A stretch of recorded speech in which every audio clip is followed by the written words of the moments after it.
नमस्कार, आप सभी का स्वागत है। आप देख रहे हैं न्यूज 24। मैं हूं आपके साथ अंजलि आनंद और बुलेटिन की शुरुआत करते हैं इस वक्त की ब्रेकिंग न्यूज के साथ। आज बीजेपी आला कमान से नीतीश कुमार मुलाकात करेंगे। आज दिल्ली में बीजेपी के शीर्ष नेताओं संग बैठक होगी। बिहार में एनडीए की सीट शेयरिंग पर चर्चा होगी। कल सीट बंटवारे पर अंतिम मुहर लग सकती है। जी हां, देखिए अब गठबंधन तो हो गया है और सीट शेयरिंग एक बड़ी चुनौती है। आज आला कमान से मुलाकात करेंगे नीतीश कुमार और एक फाइनल जो रूपरेखा है वो तैयार हो जाएगी। और सबसे बड़ी बात यह है कि देखिए इस बार भारतीय जनता पार्टी ने बार बार ये दावा किया है और लगातार आप देख रहे हैं कि एनडीए का कहना है कि बिहार में इस बार 40 की 40 सीट। पिछले लोकसभा चुनाव की बात की जाए तो देखिए 39 सीट एनडीए को मिली थी और अब फिर से नीतीश कुमार साथ आए हैं और सबसे बड़ी चुनौती है सीट शेयरिंग। जी हाँ, और आपको ये भी बता दें कि इसे लेकर लगातार मंथन चल रहा है और जब से कैबिनेट का विस्तार हुआ है तो कई विधायक नाराज भी हैं। हालांकि देखिए वो नाराजगी भी दूर होगी और सबसे बड़ी बात यह है कि अब नीतीश कुमार दिल्ली पहुंचे हैं तो क्या रणनीति बनेगी और मुलाकात के बाद सीट शेयरिंग का फॉर्मूला तय होगा। तमाम जानकारी के साथ पटना से अमिताभ ओझा हमारे सहयोगी जुड़ चुके हैं। अमिताभ, आपको याद होगा जब ये गठबंधन हुआ था, मतलब यूं कहें कि नीतीश कुमार जब आए थे साथ में एनडीए के, तब से ये चर्चा होने लगी थी कि सीट शेयरिंग क्या इतना आसान होगा। एक तरफ चाचा भतीजा, आप देख ही रहे कि एक बड़ा मुद्दा है। तो अब जब ये मुलाकात होगी, सबसे पहले ये बताएं कि क्या रणनीति होगी और क्या वाकई अब फाइनल जो एक कह सकते हैं आप वो फॉर्मूला तय हो जाएगा।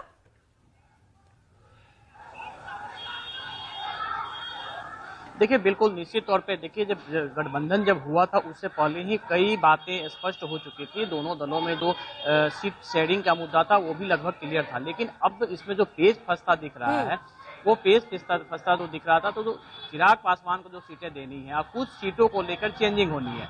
कुछ सीटें जो जेडीयू की सिटिंग सीटें हैं वो सीटें बीजेपी चाहती है कि उनके पास है। उपेंद्र कुशवाहा जो रालोमो के हैं, राष्ट्रीय लोक मोर्चा के जो हैं, वो चाहते हैं काराकाट सीट चाहिए, वो सीट अभी जेडीयू के पास है। इसी तरीके से जो जेडीयू चाहती है कि जो जमुई की सीट है वो उसके पाले में जाए, वो फिलहाल चिराग पासवान के पास है। तो ऐसे 4-5 सीटों को लेकर जो था ये चल रहा था और उस पर अंतिम मोहर लगनी है। कल देखिए पूर्व जो राष्ट्रीय अध्यक्ष जेडीयू के ललन सिंह, संजय झा और नीतीश कुमार के बीच में करीब 1 घंटे तक बैठक हुई थी और उसके बाद ये माना जा रहा था कि जो पेच है जेडीयू ने अपनी तस्वीर खाका बिल्कुल साफ कर दिया है और वो लेके संजय झा रवाना हो चुके थे और आज शाम में मुख्यमंत्री नीतीश कुमार दिल्ली जाएंगे। हालांकि इसे निजी दौरा बताया जा रहा है, लेकिन ये माना जा रहा है कि वो बीजेपी के राष्ट्रीय अध्यक्ष सहित तमाम जो बड़े नेता हैं उनसे मिलेंगे और जो इनका जेडीयू की तरफ से जो बातें हैं वो बिल्कुल स्पष्ट हो जाएगी। बीजेपी की तरफ से लिस्ट जो है वो लगभग फाइनल हो चुकी है और उसमें सबसे बड़ा जो मुद्दा है, बीजेपी नहीं चाहती है कि वो पशुपति पारस जो एलजेपी आर के जो नेता हैं उनको भी वो अलग करे। एक सीट बीजेपी चाहती है, महत्वपूर्ण है और इसी क्रम में वो नहीं चाहती कि पशुपति पारस भी अलग जाए। जी बिल्कुल। तो उनको लेके क्या डिसीजन होता है ये भी देखने वाली बात होगी। मुकेश सहनी को लेके अभी तक कोई स्थिति स्पष्ट नहीं है कि मुकेश सहनी एनडीए में रहेंगे या फिर बाहर जाएंगे या फिर उनका साथ किसके साथ रहेगा।